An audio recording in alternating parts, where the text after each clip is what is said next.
fungsi cah. Mosok sih? Dijak waras iso, dijak gendeng iso.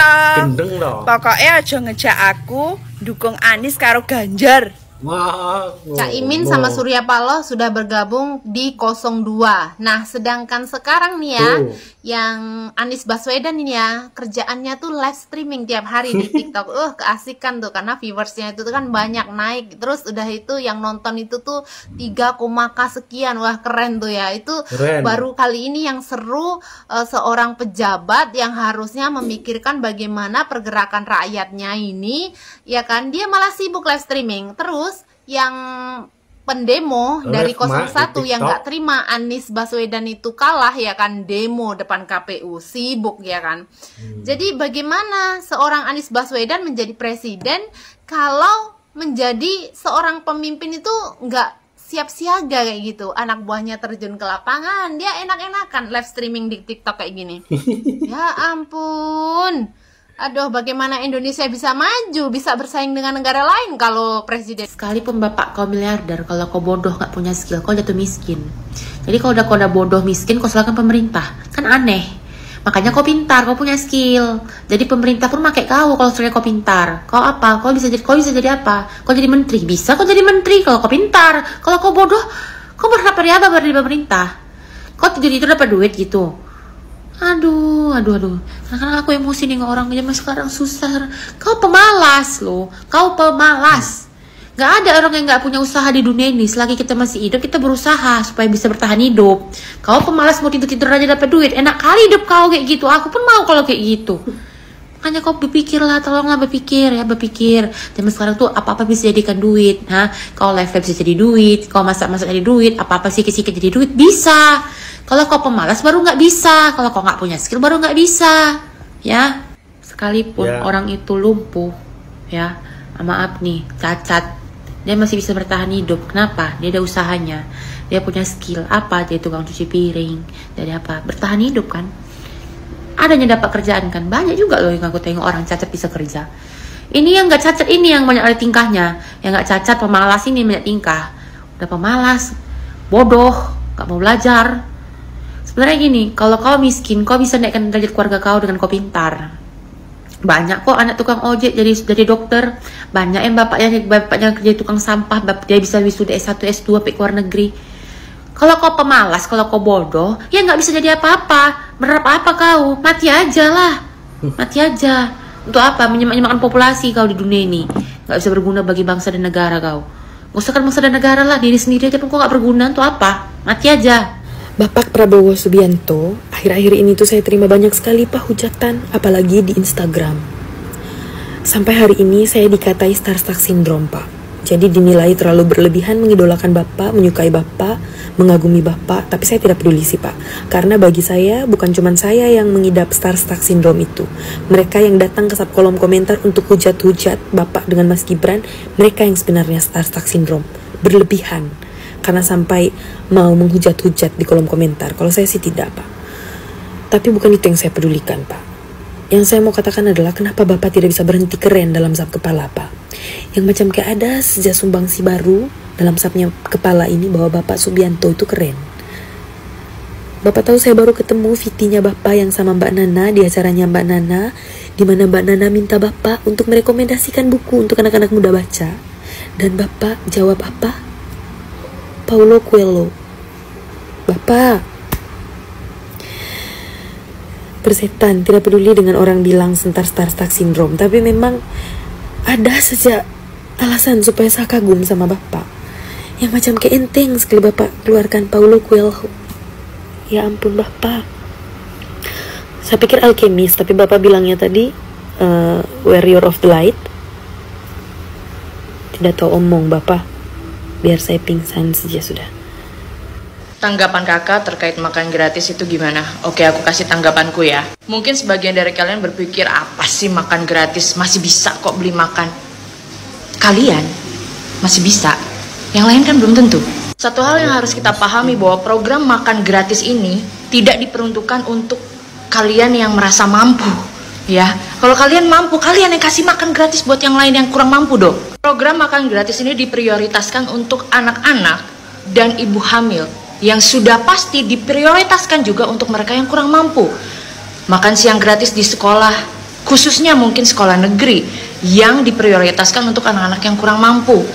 Buat kita nih yang anak-anak sekolah di swasta, gue pribadi berharap program itu tetap juga bisa direalisasikan di swasta, walaupun mungkin kita harus bayar lebih uang sekolahnya. I don't have a problem with that. Ini adalah suatu program besar yang butuh skala prioritas, dan gue percaya pemerintah pasti akan memprioritaskan untuk yang kurang mampu. Nanti mungkin ketika program ini sudah konsisten berjalan, bisa jadi direalisasikan di semua sekolah. Jadi buat kalian yang ngerasa nggak butuh makan siang gratis, ini memang bukan buat kalian. Ini buat yang butuh, anak-anak yang nggak bisa bawa bekal, anak-anak yang harus nunggu nahan lapar dari pagi sampai siang untuk bisa makan.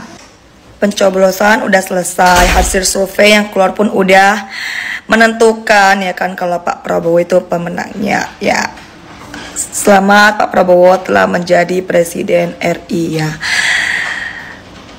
Dan gue nggak tahu ya kenapa banyak orang yang sangat membenci Pak Prabowo. Aku juga nggak tahu kenapa. Dan pada saat dia menang pun banyak yang nyinyir gitu ya kan. Aku sering di-tag juga ya kan. Ini itu. Jujur aku adalah salah satu pendukung partai PDIP, garis keras PDIP ya. Dan waktu pilpres kali ini pun sebenarnya aku tidak antusias seperti pas zaman-zaman Pak Jokowi ya, karena dari ketiga capres ini nggak ada satu capres pun yang gue suka gitu ya kan. Gue nggak begitu suka Pak Anies, apalagi Anies ya kan, Pak Anies karena Jakarta aja amburadul karena dia ya kan. Yang kedua Pak Prabowo karena memang dari 2014 sampai 2019 aku tidak pernah mendukung Pak Prabowo karena aku mendukung Pak Jokowi. Dan yang ketiga Ganjar itu siapa juga nggak tahu gitu ya kan. Karena kan gue bukan orang yang suka dengan politik ya kan, sebenarnya nggak begitu suka dengan yang namanya politik ya kan. Jadi mungkin saat itu aku berpikir untuk golput, kalaupun nggak golput gue akan paling aku akan nyoblosnya si PD ini, si Ganjar ini, karena dari awal gue emang udah PDIP gitu kan. Cuma makin kesini gitu ya kan, makin deket gitu ke masa pemilu, akhirnya aku memantapkan jiwa dan hati saya untuk Pak Prabowo. Gue bingung ya, orang pada setiap tahun tuh yang diungkit tuh kasus HAM dan kasus HAM. Itu doang, itu terus yang diungkit terus. Tapi mereka nggak lihat gitu loh ya kan, kebaikan-kebaikan apa yang udah dilakukan Pak Prabowo. Kayak menutup mata gitu loh. Ya kan, menutup mata apa sih yang udah dilakukan Pak Prabowo gitu kan. Menutup mata cuma karena satu kesalahan. Bener ya kata orang ya, lu bikin lu buat 1000 kebaikan, itu lu akan kalah dengan satu kesalahan lu aja. Orang akan ingat satu kesalahan lu itu seumur hidup lu. Lu bikin 1000 kebaikan tidak akan ada orang yang ingat. Tapi lu bikin satu kesalahan, orang akan ingat seumur hidup lu.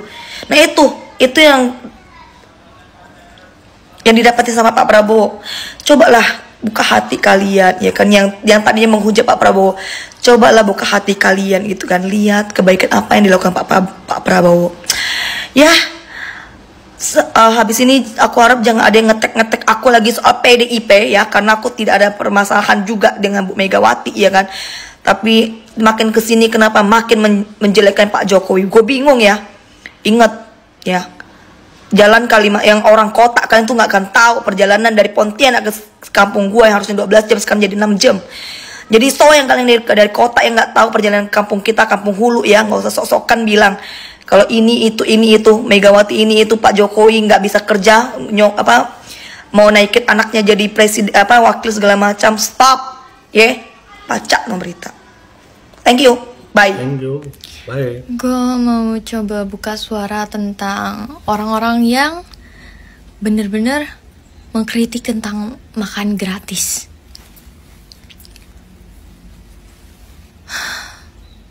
Gue sakit hati anjing. Karena gue tahu kalau misalnya tuh kayak kenapa kalian ngeremehin banget sih yang sama yang namanya makan gratis gitu ya, buat anak-anak sekolahan dan untuk orang-orang kecil. Lu tahu nggak sih rasanya nggak punya duit untuk jajan ketika sekolah? Lu tahu nggak sih rasanya ketika kita sekolah waktu istirahat ya pura-pura tidur, pura-pura belajar. Kenapa? Karena kita nggak punya duit buat beli makan. Lu tahu gak sih rasanya sakit nahan lapar ketika sekolah? Gue cuman punya dapat uang itu cuman untuk berangkat sekolah. Cuman cukup untuk hal itu. Gue nahan lapar. Lo bayangin aja dari pagi sampai sore gue nahan lapar. Karena gue gak mampu untuk jajan gitu, untuk makan. Gue rasanya sakit hati banget anjing. Kayak orang-orang yang menyepelekan makan gratis itu orang-orang yang pernah ngerasain rasanya nggak punya duit gak sih? Lu pernah ngerasain gak sih sama yang namanya lu pernah miskin? Lu pernah gak sih ngerasain rasanya ketika lu memaksakan untuk belajar, untuk pendidikan gitu, lanjut pendidikan walaupun lu nggak punya duit, yang penting kayak lu berangkat dulu ke sekolah belajar, untuk masalah makan, untuk masalah istirahat, jajan itu belakangan gitu.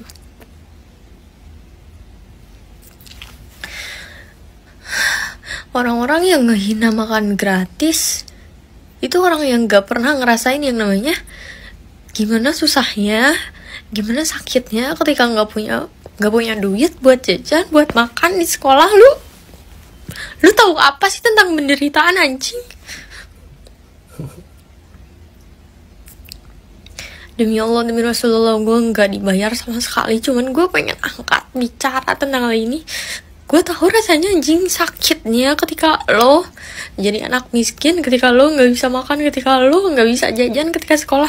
Lo tahu nggak sih seberapa bahagianya ketika ada program kayak dari suatu jajanan yang datang ke sekolah-sekolahan terus dapat makan gratis? Lo nggak tahu seberapa bahagianya buat orang-orang yang gak punya, anjing. Gue yang pernah ngerasain hal itu, walaupun gue sekarang udah alhamdulillah banget, sekarang Allah udah memutarkan kehidupan gue, cuman gue tahu banget sakitnya, makanya gue ngerasa sakit hati banget. Ada ya orang yang mengkritik makan gratis dan juga kayak lu tuh bener-bener anggap remeh hal itu, karena lu tuh nggak pernah ngerasain yang rasanya jadi nol itu kayak gimana. Lu nggak pernah ngerasain jadi orang miskin itu kayak gimana.